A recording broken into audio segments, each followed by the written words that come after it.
Hello स्टूडेंट, वेलकम टू माय चैनल। आज हम पढ़ेंगे बीएससी थर्ड ईयर की क्लासेस, जिसमें आज हम देखेंगे बॉटनी की क्लासेस। अभी हमने क्या पढ़ा था? हमने पढ़ा था बीएससी की क्लासेस आप पढ़ रहे थे, तो हमने कौन कौन से पेपर देखे थे? हमने जूलॉजी के पेपर देखे थे। फर्स्ट पेपर देखा था और सेकंड पेपर देखा था। आज हम देखेंगे बीएससी थर्ड ईयर का कौन सा पेपर, सेकंड पेपर। जिसके पास क्या बॉटनी है, बॉटनी का कौन सा सब्जेक्ट है जिसके पास माइनर है और माइनर इलेक्टिव है, ओपन इलेक्टिव, उसकी क्लासेस हम देखेंगे। जिसके पास भी जो बीएससी थर्ड ईयर में जो स्टूडेंट है, बीएससी थर्ड ईयर में जो स्टूडेंट है उसके पास कौन सा है, जैसे बॉटनी उसके पास, तो बॉटनी का ये कौन सा पेपर है? सेकंड पेपर है। तो बॉटनी के दो पेपर होते हैं, फर्स्ट एक सेकंड। तो ये सेकंड पेपर उन लोगों का होता है जिसके पास क्या होता है, माइनर होता है पेपर में, जिसके पास माइनर होता है और ओपन इलेक्टिव होता है। तो ये इसके क्वेश्चंस है। इसमें जैसे फर्स्ट यूनिट है, ये कौन सी यूनिट है? यूनिट फर्स्ट है। यूनिट फर्स्ट में फर्स्ट क्वेश्चन दे रखा है, ये कौन से लघु और दीर्घ के क्वेश्चन आंसर है, मतलब लघु एवं दीर्घ प्रश्न उत्तरी क्वेश्चन है। जिसमें ये फर्स्ट क्वेश्चन दे रखा है लोक वनस्पति की, यानी लोक वनस्पति यानी होता है एथनोबॉटनी। ये पेपर भी एथनोबॉटनी का ही है। किसका पेपर? एथनोबॉटनी। जिसके पास भी एथनोबॉटनी है वो ये सब क्वेश्चन सॉल्व करेंगे और यही पेपर में आते हैं। फर्स्ट यूनिट के क्वेश्चन हो गए। फर्स्ट यूनिट के क्वेश्चन है, फर्स्ट क्वेश्चन है लोक वनस्पति की यानी एथनोबॉटनी क्या है? क्या है एथनोबॉटनी, वो हमको लिखना है। इसके बाद मानव कीजिए, किसका करना है हमको?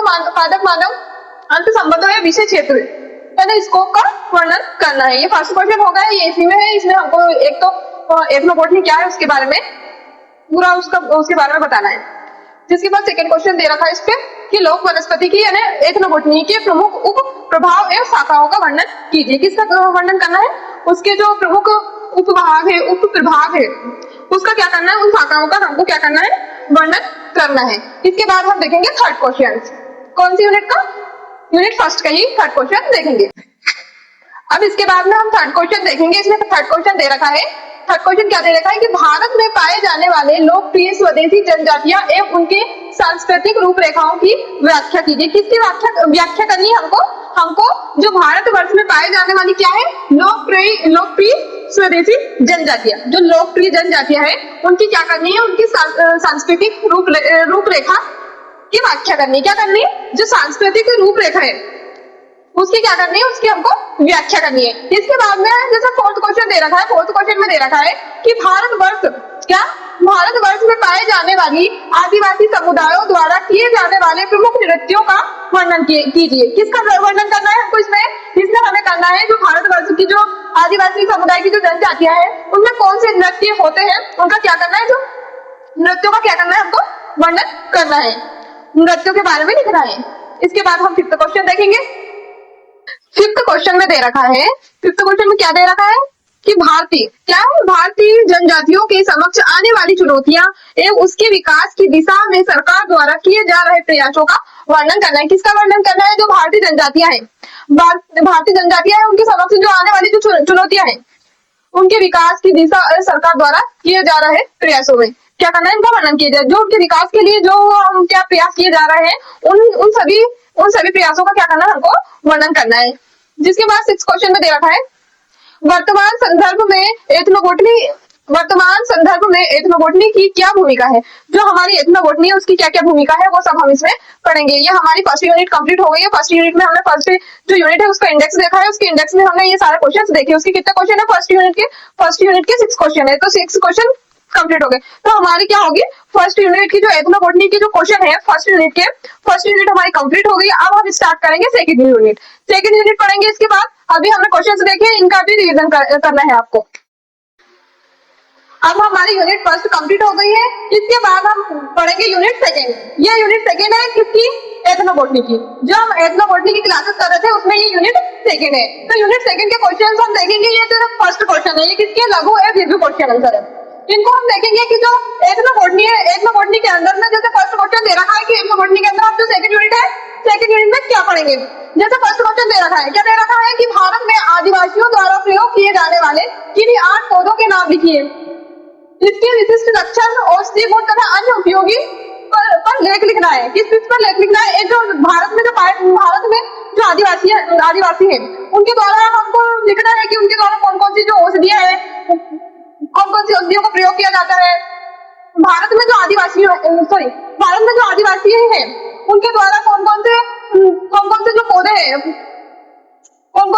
जिनके विशिष्ट लक्षण है और उनकी क्या है औषधियां हैं, कौन कौन सी औषधियां उन सबके बारे में हमको बताना है। जिसके बाद जैसे इसमें दे रखा है सेकंड क्वेश्चन में हमको लिखना है जैसे आदिवासियों द्वारा नशीले पदार्थ एवं पेय पदार्थ के रूप में प्रयोग किए जाने वाले पौधों का वर्णन करना है। कौन से पौधों का वर्णन करना है जो पेय पदार्थ के साथ क्या किया जाता है, जो नशीले पदार्थ है, कौन से नशीले पदार्थ है, कौन से नशीले पदार्थ है और उनका उपयोग वो किसमें करते हैं, वो नशीले पदार्थ बनाने में, उनको पेय पदार्थ के नाम से भी जानते हैं। उन सबका उपयोग वो कौन कौन से पौधों से क्या करते हैं, वो नशीले पदार्थ का निर्माण करते हैं, उन सबके बारे में हमको इसमें बताना है। जिसके बाद थर्ड क्वेश्चन दे रखा है कि आदिवासियों द्वारा तेल के रूप में उपयोग किए जाने वाले पौधों को विस्तार से समझाना है। किसके बारे में समझाना है, अब इसके बारे में समझाना है कि जो पौधे हैं उनसे हम तेल का निर्माण करते हैं, उसको हमको क्या करना है, उन पौधों के बारे में हमको विस्तार से उनकी जानकारियां बतानी है या उनकी जानकारियां लिखनी है।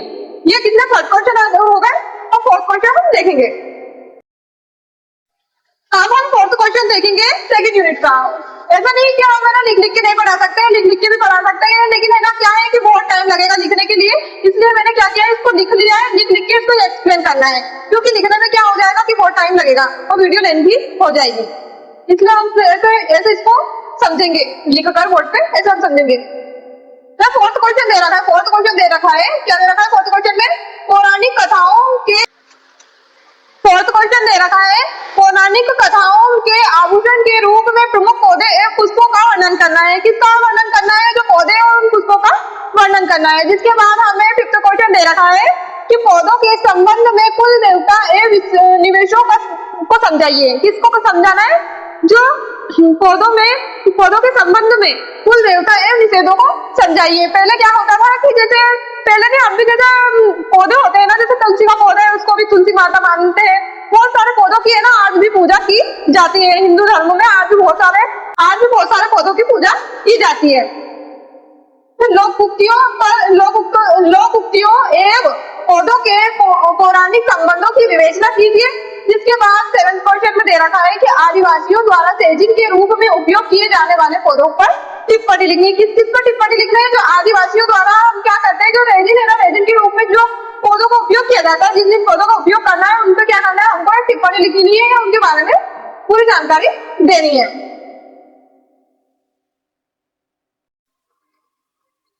एक क्वेश्चन दे रखा है कि धार्मिक और सांस्कृतिक प्रथाओं के उपयोग किए जाने वाले पौधे पर लेख लिखना है। किस पर लेख लिखना है, जो क्या करते हैं, जो धार्मिक और सांस्कृतिक प्रथाओं के उपयोग में किए जाते हैं। मतलब जैसे कि जो धार्मिक कार्यक्रम होते हैं उनमें क्या करते हैं, हम जिन पौधों का उपयोग करते हैं उनके बारे में हमें लिखना है। जैसे कि हम क्या करते हैं, जो धार्मिक कथाएं होती है वहां पर भी क्या होता है, जहाँ भी धार्मिक चीजें होती है वहां फूल या बहुत सारी माला, इन सब की क्या होती है, हमें बहुत सारे पौधों की, फूल की, पत्तियों की क्या होती है, आवश्यकता होती है। उन सब के बारे में हमको क्या करना है, इसमें लिखना है।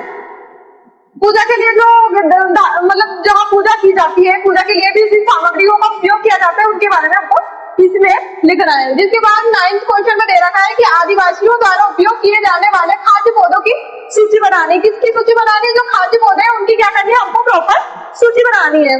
जिसके बाद 10th क्वेश्चन दे रखा है कि मध्य प्रदेश की घरेलू कथा कहानियों द्वारा हमें पौधों पर लेख लिखना है। किस पर लेख लिखना है, पौधों पर। किस पर, पौधों पर। लेकिन जो मध्य प्रदेश की घरेलू कथा कहानियां है ना उनके बारे में। फिर ये 11th क्वेश्चन दे रखा है कि 11th क्वेश्चन दे रखा है कि पादपों पर आधारित पौराणिक लोक कथाओं का वर्णन करना है। किस का वर्णन करना है, जो पौराणिक क्या है, पादपों पर आधारित जो पौराणिक लोक कथा है, पौराणिक जो लोक कथा है, पादपों पर आधारित पौराणिक जो लोक कथाएं हैं उन पर क्या करना है, वर्णन करना है। अब ये क्या हो गया, हमारी जो सेकंड यूनिट है ना, सेकंड यूनिट कंप्लीट हो गई है। उसमें हमने ये सब क्वेश्चंस देखे हैं। अगर आपको वीडियो अच्छी लगे तो like, share and subscribe. Thank you.